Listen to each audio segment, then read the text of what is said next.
Aujourd'hui, nous accueillons Jérôme Abouassi, ingénieur d'application dans la société Adsys, spécialisé dans la computer vision, pour parler d'analyse de l'image de la cornée. Est-ce que vous pouvez nous présenter la société Adsys et votre rôle en son sein, s'il vous plaît? Adsys est une société experte en traitement d'images qui est localisée à Caen, en Normandie, et qui fait partie du groupe Evolucare. Chez Adsys, nous développons des solutions de traitement d'images appliquées à différents domaines, tels que l'industrie, les sciences des matériaux, et notamment le domaine médical, avec une expertise particulière en ophtalmologie. Et au sein d'Adsys, je suis ingénieur d'application.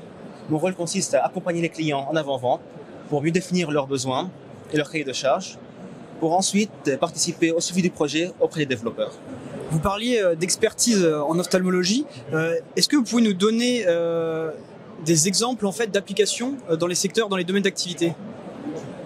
Chez Adsys, nous étions, il y a 30 ans, les premiers en France à utiliser les méthodes de traitement d'image pour analyser les vaisseaux de la rétine, qui est le segment postérieur de l'œil.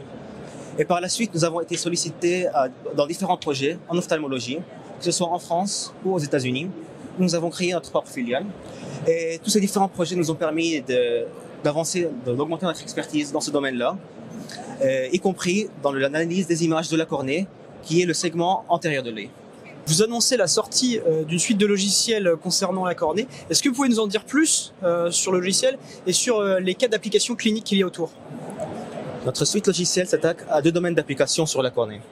D'abord, grâce à l'analyse des images du tissu épithélial et endothélial de la cornée, nous sommes capables de détecter le pourcentage des cellules affectées par les pathologies afin d'évaluer l'efficacité de certains traitements.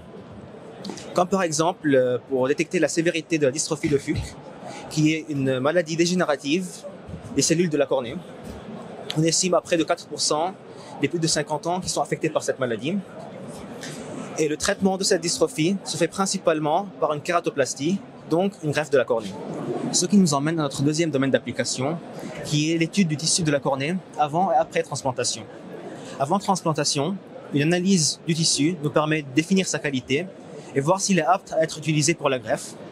Ensuite, grâce à des modèles deep learning, nous sommes capables de prédire le taux de réussite de cette transplantation à 1, 2 ou 3 ans, en utilisant des images acquises par microscope spéculaire peu de temps après transplantation. Et pour compléter, où en êtes-vous dans la maturité de cette technologie? Les différents projets sur lesquels Adsys a travaillé nous ont permis de développer différents modules logiciels que nous sommes en train d'intégrer à notre suite. Et ces modules sont actuellement activement utilisés aux États-Unis dans plusieurs banques des yeux.